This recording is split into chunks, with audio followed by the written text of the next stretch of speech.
We can finally celebrate, Miami Dolphins fans. How are we doing tonight? It is Ben Morgan of the Fins Up Network. The 3-game losing streak finally over. Finally back in the win column. That was getting a little bit lonely there for a while. And hey, guess what? We finally earned a primetime victory. That's right, in front of a national audience under the big lights.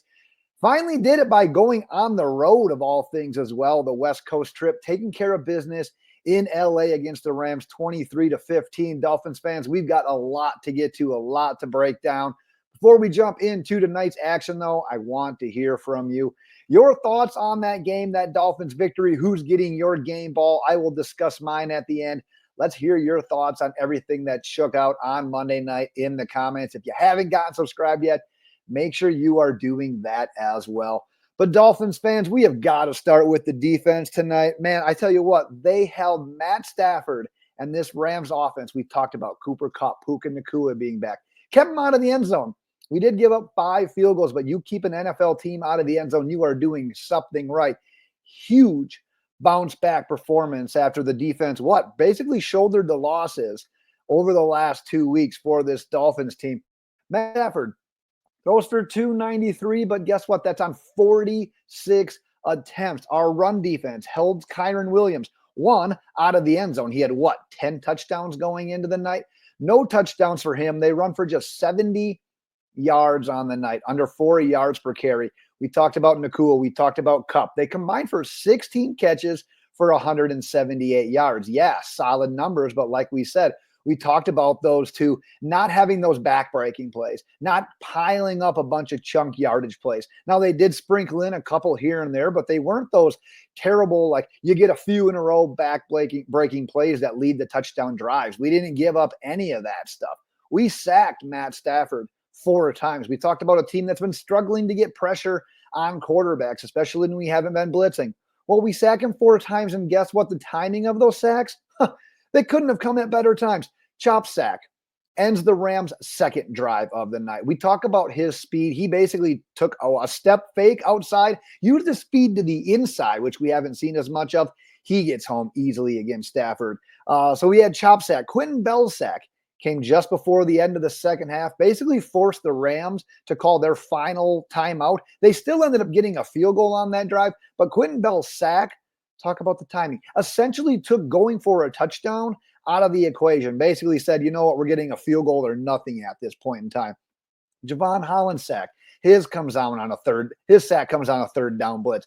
Talked about needing to finish when we were going to blitz against this team. Stafford being a pretty good quarterback against the blitz, having those wide receivers back. And guess what? We got home. We did that. Anthony Weaver tonight, defensive coordinator, seemed to dial up the pressure at a perfect time. Really liked what we saw him tonight. Defense simply had it going on the night. Jalen Ramsey, he was typical Jalen Ramsey tonight, shutting down his guy more often than not. How about Zach Sieler in his return to action after having the fractured orbital bone? I can't ever say that damn word. Completely killed the Rams' first drive. He snips out a screen to Kyren Williams. They lose 10 yards on the play. His presence was felt early. He sets a tone early. Calais Campbell. Somehow this ageless wonder continues to get it going. He's 38 years old right now. He had 2 tip passes, I believe. His second tip pass of the night led to Anthony Walker's interception. He also had a third down sack. Talk about the timing of these sacks. Calais Campbell put his stamp on this game in a big way. In regards to the defense, maybe there's a couple of things to be concerned about. We did see Kendall Fuller get hurt. Cam Smith, he was the guy that was called upon to come in. He was picked on a little bit. There's no denying that. There's definitely some room to grow there. But keep in mind, he was going against Cooper Kupp. He was going against the Puka Nacuas of the world. You're going to have some struggles in there. That one ball that Stafford threw, Kupp extends his arm out, catches it one hand. No one's really stopping that. So I'm going to give Cam Smith a little bit of a break there. But honestly, great effort from the defense pretty much all around. Anytime you keep that offense, when it's healthy, out of the end zone, you're doing something pretty good. Let's transition to the offense for a bit. The unit had a little bit of ups and downs, mixed results, we'll call it, from the offense. And quite honestly, you start out with a fantastic first drive. I'm calling it the Jalen Waddle drive of the night. He caught 2 of his 3 passes for the night. One went for 19. The longer one went for 36. on a play that Tua created a bit off script there. Tua completes 4 of 4 on the drive. We only ran the ball once, but it was perfect timing once again, as we did a nice end around to Malik Washington, 18-yard touchdown for his first ever career touchdown. And what I liked most about that play, basically by the time Washington got the ball and was coming around the edge, you knew he was going to score. Aaron Brewer, perfect job getting out way, I was going to say second level, but it was probably like third or fourth level at that point in time. He gets a crucial block. River Craycraft is in on that play, probably our best blocking wide receiver. He gets a crucial block on that play. Perfectly blocked by everyone, mainly those two guys at the end. And Washington, he wasn't going to go down even if he was touched. That guy's a playmaker just waiting to happen like that. We talked about that touchdown. The remainder, though, this is ups and downs, the roller coaster of the offense tonight. Remainder of our first half possessions, punt, field goal. That field goal only came on a 22-yard drive. Interception, fumble, punt. Started off as a great first half, but just 10 first half points after putting up 7 on the game's first drive, as quick as we did and as efficiently as we did, and how good we looked on that. Not great. And let's talk about those turnovers, because while because we won tonight, we can sort of look past those, the way that we won, the way the offense responded. But quite honestly, they were not great turnovers, and there are definitely areas that Tua needs to improve on and has struggled with in the past. So it's almost like reoccurring issues. I'm sort of guessing on the interception, Tua just didn't see that defender. It was intended for Jalen Waddle. Outright bad decision to even throw that pass. And the problem is that, like I said, we've seen Tua throw that pass before. It's when he's rolling out a little bit, doesn't have his feet quite set, and he sees someone last second, and he wants to make that throw. Well, that's where you see his lack of arm strength really end up kind of coming through and being more of a negative. It's not the whole narrative that used to be out there of like, oh, he can't throw it deep, he can't throw a bomb. That's not the issue. The negative plays with his arm strength come on those exact throws where he sees things just a second late, a half second late in some situations, tries to make a play, kind of throws it back over the middle of the field a little bit, ends up getting intercepted. The result, or the fumble, his next turnover, we had 3 possessions in a row where there were turnovers. It's a crazy game for a while there. His fumble, though, was the result of something that Tua probably just did a little bit too often tonight, just in general, and that was holding the ball a little bit too long, trying to make a play that just simply wasn't there. Now, I say that thinking that there's a fine line there. As I was prepping for tonight's video, they showed a stat on ESPN. Tua was 6 for 6 for 92 yards when throwing outside of the pocket on the night. So yeah, it's hard to just say, hey, throw it away, live to see another play when 6 for 6, 92 yards. I think the 92 yards out of the pocket was the second most he's ever thrown in a game. Don't quote me. I think that's what ESPN had it out. But not living to see another play, holding the ball a little too long. Tua took 3 sacks on the night. Obviously, the fumble came on one of them. Another sack while holding the ball too long ended up taking us out of field goal range. Now, we did get back into field goal range on that particular drive on a play that I'm going to talk more about. But quite honestly, not holding the ball so long, protecting the ball is something that I'm definitely going to want to see improvement on next week already when we play the Raiders, another team that we should beat. I think I saw the spread on that. We're already favored by 7. We should beat the Raiders, right, at home.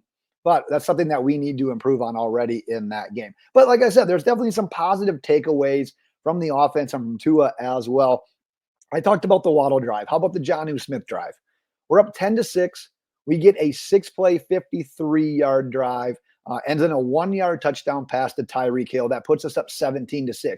But on that drive, you pick up 10 yards on a 2nd and 8 to Jonnu Smith. You're moving the sticks there. And then you got a 3rd and 3, and you get all the way down to the 1-yard line on a 33-yard completion to Jonnu Smith. So you're moving up the sticks. You're moving the sticks there, getting a completion there. You're setting up a touchdown on that play as well. So that was clutch from Tua and the offense. But I think quite honestly, that was great. But the biggest statement, the biggest plays from Tua and the offense came after the Rams cut the lead to 8 in the fourth quarter. There's 5 minutes left in this game. To begin this drive, after the Rams cut it to 8, we go run to start the drive. You're in a position there where you absolutely need a first down. You need to take some time off the clock. You could preferably get some points on the scoreboard as well, as right in that situation. You're only up 8. If you get any sort of points there, you're going up 2 possessions.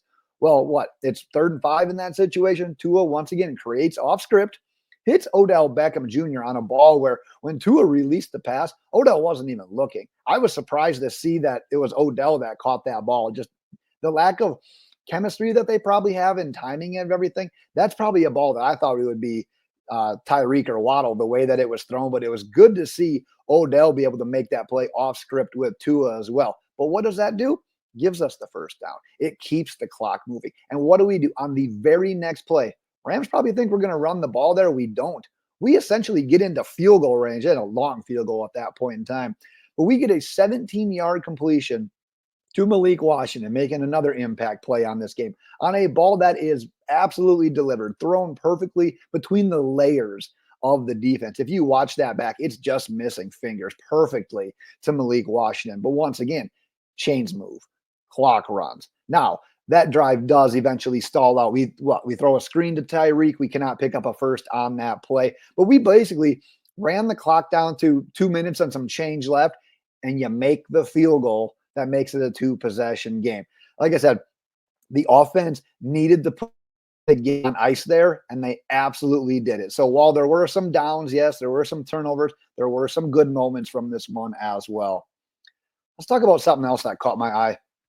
How about 0 carries for Raheem Mostert? And how about 3 catches for 16 yards? Yeah, he did have the touchdown, but only 4 targets in the passing game for Tyreek Hill. Honestly, you tell me that Tyreek Hill is going to catch 3 passes for 16 yards in that game. I'm going to tell you that we lost that game. Tyreek did get 2 carries. 1 went for 6, 1 went for 5. So it's not like he broke off anything here. Huge in those as well. But the Rams secondary, you could tell that secondary was going to be very mindful of where Tyreek was. They weren't going to let him get behind them and be the one that beat him. On some of the sacks Tua took, on some of the plays where he was just holding the ball too long, the replay showed it was pretty clear. Like, they were giving safety help to Tyreek's side. They definitely weren't going to get beat deep. But that's just one part of the Tyreek stuff. The Mostert stuff is very interesting to me because maybe no carries for Raheem Mostert was Mike McDaniel's way of saying, you know what, Raheem, when we give you the ball on the ground, you better take care of it. Kind of maybe seemed like it came off that way. He did have 2 crucial catches that both went for first downs. Now, I talked about this earlier. The second catch that he had, that's the play that I want to point out because it was a play where, quite honestly, Tua is about to get swallowed up by a free rusher. Now, he did his kind of patented spin move where he gets out of the sack, which we haven't seen quite as much this year, but going back in the timeline of Tua with the Miami Dolphins, he just has this spin move that just kind of works for him. He pulled that out tonight. He gets out of the pocket and then basically scrambles towards the sideline, and it allows Mostert just enough time to break free a little bit. Tua waits till the absolute perfect time, lobs that ball right over the top, right into the money where Mostert can catch the ball, run it, and goes for 25 yards on a 3rd and 19 on a drive that resulted in a field goal. We go up 20-9 on that drive. So at the end of the day, message sent to Raheem Mostert. Yep, maybe, but good on Raheem Mostert for making the most of those 2 catches, especially that last one on 3rd and extremely long. The last thing I'm going to add before my game ball is that we'll have to keep an eye on the Robert Jones injury as well. I haven't gotten any updates on that one as well. He left in this game, was replaced by Lester Cotton. So earlier in the day, we had just placed Austin Jackson, starting right tackle, on IR, and now we wait to see what's going on with Robert Jones. Let's see here. Let's do the game ball. Quite honestly, so the game ball belongs to the Miami Dolphins defense, but I always say, you know what? I got to man up. I just got to give it to one guy. You don't have to do that. Like I said, whatever you want to do for the game ball, throw it in there as well. Mine is going to go to Calais Campbell. 3 tackles, the sack, the tip passes, 1 obviously leading to the interception. Like I said, there's a lot of love to be spread to this defense, to Anthony Weaver in general as well. But Calais Campbell is simply going to be my winner due to the sheer number of impact plays, the stamp that he put on this game early and consistently throughout. I will wrap it there for tonight, Miami Dolphins fans. A good night. We're finally going to sleep good again after getting back in that win column. But like I said, let's hear your thoughts on this game. Let's hear who's going to get your game ball. And then if you haven't done so already, make sure you are getting subscribed. We will be back as we preview a matchup week 11 against the Las Vegas Raiders. Like I said, another game that we should win. I don't want to get too far ahead of myself. I know we're not flawless by any means. We did look great across the board tonight, but you know what? In the NFL, on the road, West Coast trip, a win is a win. We're going to take it. We're going to celebrate it. And then we're going to go home and hopefully beat the Las Vegas Raiders. We will end it there for tonight, Dolphins fans. But until next time, fins up.